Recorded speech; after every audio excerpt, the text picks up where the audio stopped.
Hi, I'm Gordon. And I'm Paul. And we are the NT Review Crew. Look, up in the sky! Is it a bird? It's a plane!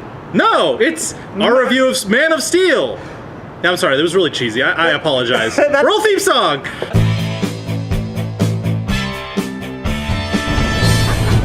Okay. Just as a warning here, we are literally going to be going nuts with spoilers. So if you don't like spoilers, you're better off not watching the rest of the video. Yeah. Until you watch Man of Steel. This was a very, very, very good Superman film. I would say that in a number of ways, it actually did fulfill some of the requirements or desires that we had in an earlier video. Here's the link here to where we talked about what we wanted to see in a Superman film. It had big action sequences. It had Superman using his powers to fight superpowered villains in a way that wasn't campy, cheesy, and of course, most important, Lex Luthor was not in the movie. That's right. He fought robots, and he fought aliens, and spaceships and things. Which is cool, and he fights General Zod. Yeah. Now, we do have to digress here and talk about some spoilers for you. First of all, according to this filmmaker, Superman has the same origin as Spider-Man, where he pisses off his adopted parent and then watches as he dies before him, powerless to save his life. Well, I wouldn't say that exactly. They did not need to kill Pa Kent. Pa Kent has been killed. They actually split the difference here. They split the difference. They kept they killed Pa Kent, as Pa Kent and Ma Kent both died pre-crisis in the original origin. Okay, look, and a lot of the people that are watching for the review are not going to get any of this nerdy crap. Justifies, they split the difference between two different origins. They kept one parent alive and the other died. All right, is that good enough for you? I guess. Okay. Now, one thing that Paul really enjoyed in this film was the fact that Superman did not have his red whitey-tighties. What do you mean I enjoyed that? Oh, you loved it, right? You love how they changed the Superman costume. No, look. Here, you have to admit, at least the Superman costume looked nice. It looked nice. It looked fine. They went with the brand spanking new concept of the Superman outfit is a Kryptonian. It's a Kryptonian battle armor thing. Well, I don't know if it's a battle armor per se, but I do recall it being Kryptonian in nature. Yeah. Although I do find it strange that, Jor-El was able to make a perfect suit, to fit his son with his perfect musculature this far in advance, despite only knowing him as a baby. Now, wait. I also want to point out that Jor-El is really the guy for this movie. Before you get there, I have one last thing I want to say about the costume. Say something about the costume. About the red whitey-tighties? Yes. Okay. This is the first time there has been a logical excuse for them being there. What?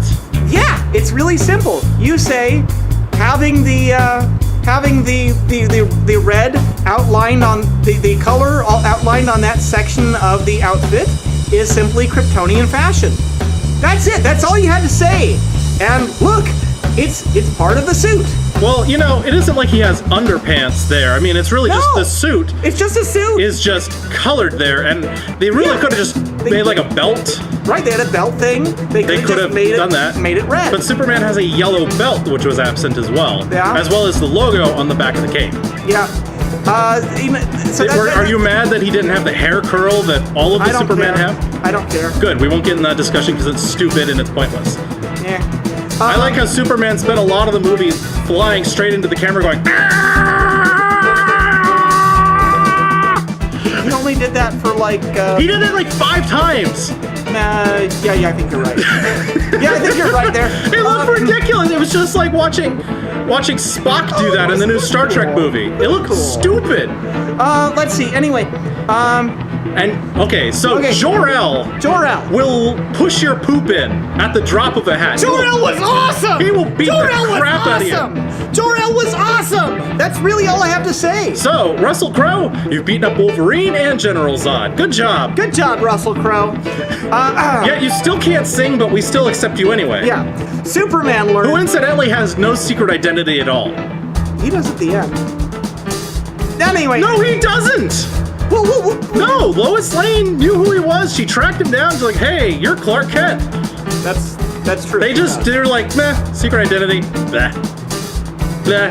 You know, they really shot themselves in the foot, because one of the more interesting Superman stories is that he marries Lois Lane, you know, after he gets her to fall in love with Clark Kent, and then reveals that he's Superman. Right. But we lost that opportunity because,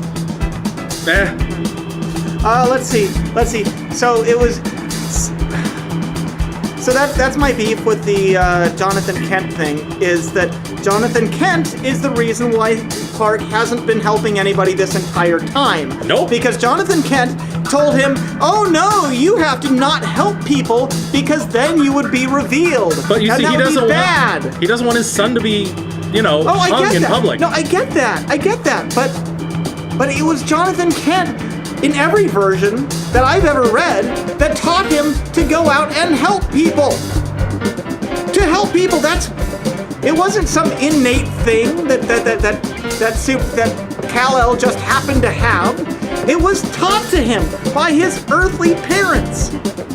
Well, at least you can give this movie one thing. Would you choose the hallways of Prometheus, or do you prefer the crystalline structures of the Fortress of Solitude? I think these structures for the Fortress of Solitude look way better. Oh, these structures They look more organic, although they look exactly like Prometheus. That's exactly what it looked like for the most part. And I know I haven't seen the film. The hallways looked like this. Okay. That's all you need to know. That and there's penis snakes everywhere. Oh, well, they looked alien. That's really what it had to do. It just had to But then organically Zod alien. comes out of the ship, and the suits even look like the suits from Prometheus. I thought that was stupid. No, I mean, I get you that you're being influenced by popular movies. Yes, Prometheus made a lot of money, but you know something? I don't want to see General Zod living on the planet Prometheus or whatever's going on here. I thought that was ridiculous. Okay. I can accept the fact that... Ooh, Krypton! Krypton was awesome.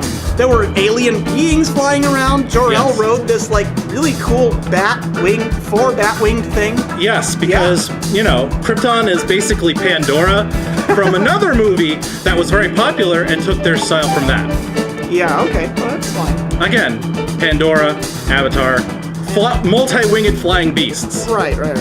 Not necessary, again, influence. Well, it made me think of that awesome lizard thing that Obi-Wan rode in... that was not awesome, that was 3. Awful. I hated that. Well, I thought it was cool.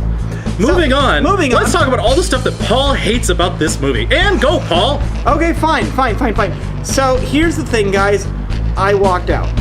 He walked out. I did. I loved this movie, but a lot of it, up until he's like, oh no, buildings are getting destroyed by General Zod. That's just wrong. Okay, so here's the breakdown, guys. He's the villain. I know he's the villain. So here's the breakdown, guys. General Zod is only here. He's only on Earth at all because Jor-El stole a monkey skull and stuck it into Superman. That's the answer. That's true. He did. That's true. But because they need the monkey skull to make the glowing seaweed with the babies in it from the Matrix. Actually, he's right. Okay. I'm sorry, glowing. You need your monkey skull MacGuffin, but nope. We transferred a monkey skull into Kal-El because glowing monkey skull. You know, if you had more than one of your MacGuffin, this wouldn't happen. Yeah. Seriously, why is there only one MacGuffin? You asked me to tell the people what I really hated about the film. I want you to start that afresh and just go ahead and say what you hated. Okay, here's what I hated about the film. I hated the sheer giant death toll that would not unearth in Superman's very first outing that would have never happened had he never been there in the first place.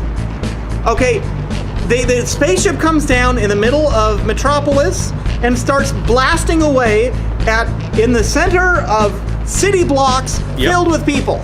Yes, because he's a villain. Yeah, I know he's a villain. And he was going to destroy Earth anyway. I know he was going to destroy Earth because he needed his monkey skull MacGuffin I just like the phrase monkey skull MacGuffin. I understand, but you wanted. I'm going to make a t-shirt. We'll put up a link here for monkey skull MacGuffin. Let me finish telling the people what it is I hate.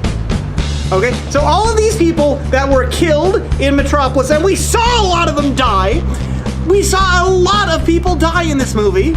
Would never have happened if he had not been there in the first place. This is not conducive to having an Earth populace that trusts aliens.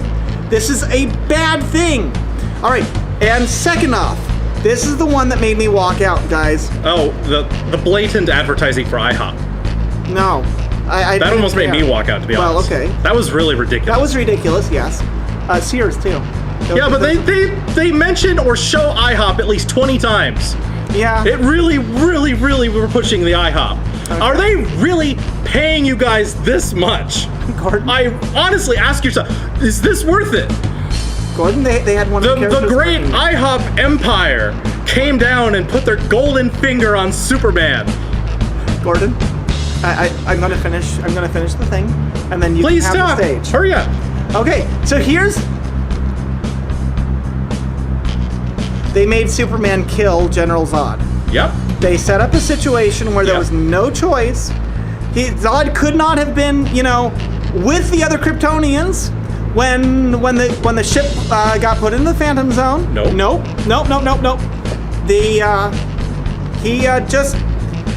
He just held him in his arms, and Zod was going to kill some people, and Superman had to snap his neck. Yep.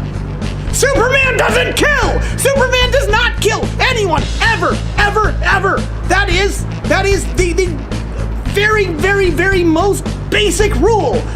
He does not kill anyone, ever! Well, this was a bit of an extreme situation, really. I understand it was an extreme situation. I don't care. There could have come up with any number of other ways of solving the situation. No, they wanted a tough, a Superman who follows in the footsteps of people like Captain America, who is a soldier who kills. That's fine for Captain But he America. killed Nazis. It is not okay for Superman. But ever. Zod was basically a Nazi. He was basically Space Hitler. I know that. He was Space basically Hitler. He was Hitler. jealous. Like, oh, genocide. That's a-okay. I know. I get that. Space I really Hitler. do. I Did you really at do. least did you enjoy General Zod's Oh, I love performance? General Zod's performance. It was wonderful. And guess what? What? Spoiler alert, he does not say kneel before Zod. No, he doesn't. Which has been in every media since Superman 2 and has just driven that phrase just nuts. And I am frankly fine with the fact that kneel before Zod was not here. Anyway. Did you like Perry White? Oh, I thought Perry White was fine. I thought Jenny Olsen was a little ridiculous. Well, we don't really know if that is the real Jimmy Yeah, Olsen. it is. Well, if we know Jimmy Olsen, she'll be turning into a giant turtle anyway. Yeah. So she'll turn into a guy. And then Superman will marry her or him or whatever gender it is to a gorilla. Yeah. And then Superman and burn the nice robe that she handmade for him. he or as a she or father's whatever gender gift, yeah. at the time. Yeah. Maybe both genders. Anyway, Man of Steel, I enjoyed it. I had some major problems with it. I'll be honest, I think it was actually it fulfilled a lot of my needs. Yes, Superman killed Zod. But you know something? It gave us the action I wanted. It did not give us throw the the action. campiness in our eyes.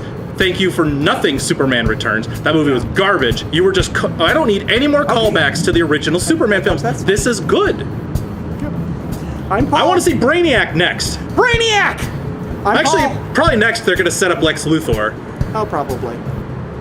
Are we going to sign off now? Yes, I'm Gordon. And I'm Paul. And we are the NT Review Crew.